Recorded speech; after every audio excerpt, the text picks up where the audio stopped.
Good morning students. आज हम आपको बीकॉम सेकेंड ईयर के अंतर्गत कॉस्ट अकाउंट के अंतर्गत आज हम आपको बताएंगे कॉस्ट शीट कैसे बनाई जाती है। इसके अंतर्गत क्या है, आउटपुट यूनिट्स। जो आउटपुट यूनिट्स हैं कॉस्ट शीट के अंतर्गत जो है आउटपुट यूनिट में हम कौन कौन से खर्चे किस हेड में दिखाएंगे उससे संबंधित हम आज आपसे चर्चा करें। क्योंकि जब हम कोई वस्तु बनाते हैं तो विभिन्न विभागों से होके वो वस्तु बनती है, विभिन्न विभागों के खर्चे होते हैं। तो जो भी खर्चे होते हैं जिस विभाग से संबंधित होते हैं वो उन विभागों में वो खर्चे दिखाए जाते हैं। अब उन विभागों से संबंधित खर्चे होते हुए वस्तु बनते हुए आखिरी में वस्तु वो तैयार होती है और वो उपभोक्ता तक पहुंचती है। जो इन विभिन्न जो कड़ियाँ हैं या विभिन्न विभाग हैं जो इनके संबंधित जो खर्चे होते हैं वो हमें अलग अलग विभाग में उनको हम दिखाते हैं, उनकी अलग अलग उसकी हम वैल्यू ज्ञात करते हैं। तो जैसे कि आज हम आपको बताने जा रहे हैं कॉस्ट शीट। तो कॉस्ट शीट में क्या है, आउटपुट यूनिट्स। जो आउटपुट जब हम कोई वस्तु बनाते हैं, जो हम कोई उत्पादन करते हैं, उसमें कौन कौन से किड हेड में कौन कौन सी इंटियाँ दिखाएंगे, उसमें कैसे उनको उसमें हम शो करेंगे, एक कार्ड शीट के माध्यम से आज हम आपको दिखाने जा रहे हैं। सबसे पहले है, आपने देखा स्क्रीन पे सबसे पहले लिखा हुआ पार्टिकुलर्स, फिर टोटल कास्ट दिया हुआ है, कास्ट पर यूनिट दिया हुआ है। तो सबसे पहले हम क्या करते हैं, जब हम कोई वस्तु उत्पादन करते हैं तो उसके लिए हमें सबसे पहले रॉ मटेरियल की ज़रूरत पड़ती है। बिना हम रॉ मटेरियल की कोई भी वस्तु नहीं बना पाते हैं। तो सबसे पहले हम opening stock of raw material देखते हैं। क्या जब हम कोई वस्तु बनाने जा रहे हैं तो क्या हमारे पास पहले से कोई रॉ मटेरियल उपलब्ध है, तो उसको हम opening stock of raw material कहते हैं। जो ओपनिंग रॉ मटेरियल होते हैं तो उसको हम जो डॉट डॉट दिया हुआ है तो उसमें हम उसको शो कर देते हैं। तो opening stock of raw material, तो यहाँ पे जो भी उसका अमाउंट दिया होगा, यहाँ पे हम क्वेश्चन में वो दिया होगा उसको हम यहाँ पे दिखा देते हैं। फिर दूसरा होता है, इसको ऐड करेंगे, परचेज ऑफ रॉ मटेरियल। मान लीजिए हमारे पास थोड़ा रॉ मटेरियल था तो उसको ओपनिंग में आ जाएगा, लेकिन जब हमें और अधिक उसका प्रोडक्शन करना पड़ रहा है तो उसको क्या करेंगे, हम परचेज करेंगे। जब परचेज करेंगे तो क्या होगा, इसको हम ऐड कर देंगे। तो हम उसको क्या है, यहाँ पे बैलेंस शीट में इसको कॉस्ट शीट में दिखाएंगे परचेज ऑफ रॉ मटेरियल। जो परचेज ऑफ रॉ मटेरियल होगा तो हम उसके नीचे यहाँ पे उसका अमाउंट लिख देंगे, ठीक है। फिर इसके नीचे होगा carries on raw material purchase. जब हम कोई रॉ मटेरियल परचेज करते हैं तो उसको लाने में जो भी व्यय किए जाते हैं उसे हम carries of raw material purchase कहते हैं। जो व्यय करने पड़ते हैं, जो रॉ मटेरियल एक जगह से दूसरे जगह फैक्ट्री तक पहुंचाने में जो भी होते हैं उसे हम कैरीज ऑफ रॉ मटेरियल के अंतर्गत दिखाते हैं। तो इसको हम भी ऐड कर देते हैं, ठीक है। अब नीचे closing stock of raw material, जो हमारे पास जो क्लोजिंग में बचा हुआ है तो उसको हम क्या करेंगे, उसको हम लेस कर देंगे, वो माइनस होगा। तो closing stock of raw material उसको माइनस कर देंगे। जो माइनस करने के बाद आएगा वो हमारा क्या बचेगा, मटेरियल कंज्यूम, मतलब उसको हमने इतना मटेरियल प्रयोग किया है। तो ये यहाँ पे हम इसको टोटल कास्ट में दिखा देंगे।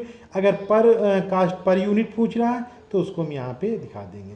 तो यहाँ टोटल कास्ट में उसकी जो मटेरियल कंज्यूम हमने प्रयोग किया तो यहाँ दिखा देंगे। फिर उसके बाद आता है डायरेक्ट लेबर। डायरेक्ट लेबर जब हम कोई उत्पादन करते हैं तो जो उसमें श्रमिकों का डायरेक्ट, जिसे हमने पिछले वीडियो में आपको बताया था, जब हम कोई उत्पादन करते हैं उसमें हम जो डायरेक्ट श्रम होता है उसको हम डायरेक्ट श्रम के अंतर्गत जो हम दिखाते हैं वो यहाँ पे हम उसको शो कर देंगे। फिर उसके बाद आता है डायरेक्ट एंड चार्जेबल एक्सपेंसेस। जो इस तरह के जो भी व्यय होते हैं वो भी हम इसको यहाँ पे दिखा देते हैं, वो ये आ जाता है। तो जो इस तरह के जो खर्चे होते हैं वो हम इस तरह के मटेरियल के अंतर्गत उनको हम सब शो करते हैं। तो उसके बाद हमारा क्या, ये टोटल निकल के आ जाता है प्राइम कास्ट। ये जो होती है, ये जो प्राइम कास्ट निकल के आ जाता है। तो इस तरह प्राइम कास्ट निकल के आ जाती है। तो प्राइम कास्ट में ओपनिंग स्टॉक जो होता है वो हम उस opening stock of raw material उसमें हम दिखाते हैं। परचेज ऑफ रॉ मटेरियल उसको हम ऐड करते हैं। जो हमने जो ओपनिंग जो भाड़ा है जो उसको भी हम ऐड कर देते हैं। जो हमने परचेज किया है वो भी ऐड कर देंगे। माइनस होगा closing stock of raw material, उसको हम माइनस कर देंगे। फिर मटेरियल जितना हमने कंज्यूम किया वो दिखा देंगे। और डायरेक्ट या और चार्जेबल एक्सपेंसेस जो भी होता है वो दिखा देंगे। जो इस तरह के जो व्यय होते हैं उनको जब हम ऐड कर देंगे, ऐड करने के बाद क्या हमारा निकल के आएगा, प्राइम कॉस्ट निकल के आ जाएगा। ये एक हमारा प्राइम कॉस्ट आता है। अब ये जब ये हमारे पास रॉ मटेरियल उपलब्ध हो गया, लेबर उपलब्ध हो गया, तो ये हम कहाँ भेजेंगे, तो ये हम भेजेंगे फैक्ट्री ओवरहेड के अंतर्गत, फैक्ट्री ओवरहेड के अंतर्गत। अब ये जब दूसरा हमारा काम हो जाता है, जब रॉ मटेरियल हमारे पास उपलब्ध है, डायरेक्ट लेबर उपलब्ध है, इस तरह के जो क्लोजिंग स्टॉक वो हमने लेस कर दिया, ये प्राइम कास्ट निकल के आ जाती। अब ये हमारा दूसरा है फैक्ट्री ओवरहेड, या इसको हम कहेंगे फैक्ट्री ओवरहेड या फैक्ट्री और वर्क हेड कह सकते हैं, दोनों में से हम या कोई एक कह सकते हैं। ठीक। अब इसमें विभिन्न प्रकार के व्यय होते हैं। सबसे पहले क्या आता है, इनडायरेक्ट मटेरियल्स। जो इनडायरेक्ट मटेरियल होगा वो हम इसको दिखा देते हैं। दूसरा है इनडायरेक्ट लेबर, जो इनडायरेक्ट लेबर होगा वो भी हम दिखा देते हैं। Rent and rates of factory buildings, जो इस तरह के जो व्यय होते हैं वो भी हम इनमें, ये सब इसमें जो अमाउंट के ये कॉलम दिए हुए हैं, जो अमाउंट के कॉलम दिए हुए हैं उनमें हम इसको दिखा देंगे। ठीक है। फिर पावर हो गया, जो हमें फैक्ट्री चलाने के लिए जो पावर की ज़रूरत पड़ती है तो पावर हो गया। एस्टिमेटिंग्स जो होगी उसके लिए में जो होती है वो भी हो गया। ड्राइविंग ऑफिस एक्सपेंसेस जो भी खर्चे होते हैं वो भी हम इसमें दिखा देंगे। Charging and water. नेक्स्ट है टेक्निकल डायरेक्टर फीस। जो टेक्निकल जो डायरेक्टर फीस होगा, जो डायरेक्टर हमने रखे हैं फैक्ट्री के लिए लीगल काम के लिए, अगर कोई लीगल काम आता है जो उनकी जो फीस होगी वो भी हम इसमें दिखा देंगे। फिर वर्क्स मैनेजर सैलरी, जो वर्क मैनेजर सैलरी जो हम वो उसको देख रहा है उसके जो संबंधित जो खर्चे हैं वो भी इसमें हम दिखाते हैं। फोरमैन सैलरी, जो फोरमैन की सैलरी है वो भी हम इसमें दिखा देंगे। नेक्स्ट है डिप्रिसिएशन ऑफ फैक्ट्री बिल्डिंग्स, जो डिप्रिसिएशन है जो हमने फैक्ट्री है उसमें जो ह्रास हो रहा है वो भी इसके अंतर्गत हम उसको दिखा देंगे।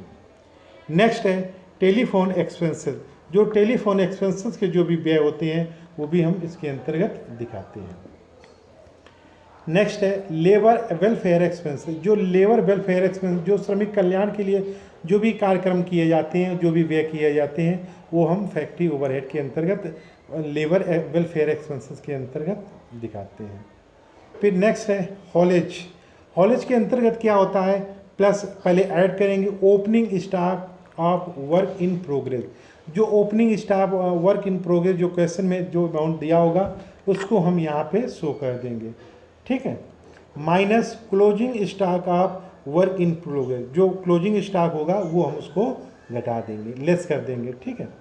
तो फिर इसके बाद है नेक्स्ट आइटम होगा लेस सेल ऑफ स्क्रैप, जो मटेरियल स्क्रैप हो जाता है, जो कबाड़ हो जाता है, जो फैक्ट्री में बेचते हैं उसको हम सेल कहते हैं, सेल ऑफ स्क्रैप, वो उसको माइनस कर देंगे। जब माइनस कर देंगे तो वो क्या हमारा निकल के आएगा, वो हमारा निकल के आएगा फैक्ट्री कॉस्ट। यानी कि विभिन्न जो इतने तरह के खर्चे होते हैं, जो इन खर्चों को जो हम लेस कर देते हैं, लेस करने के बाद हमारा क्या है, उसकी निकल के खर्चों आती है, फैक्ट्री कॉस्ट निकल के आ जाती है।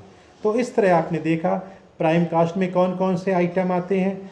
जब दूसरा है फैक्ट्री या ओवरहेड, ओवरहेड के अंतर्गत जो फैक्ट्री से संबंधित जो खर्चे होते हैं वो फैक्ट्री के अंतर्गत आते हैं। इसमें कुछ आइटम ऐड किए जाते हैं, कुछ आइटम माइनस किए जाते हैं। जो इस तरह से प्लस माइनस करने के बाद जो भी आखिरी में जो भी वस्तु बन के तैयार होती है वो फैक्ट्री कॉस्ट के अंतर्गत आती है। तो इन दो इसमें देखा प्राइम कॉस्ट कैसे निकाला जाता है और फैक्ट्री ओवरहेड कैसे निकाला जाता है। ये सब आइटम्स क्वेश्चंस में ये सब आइटम दिए होंगे, उन्हीं आइटमों को हम इन क्रमबद्ध ढंग से रखेंगे और इस तरह से हम प्राइम कॉस्ट निकाल सकते हैं, या इस तरह से हम फैक्ट्री ओवरहेड की कॉस्ट की जानकारी कर सकते हैं।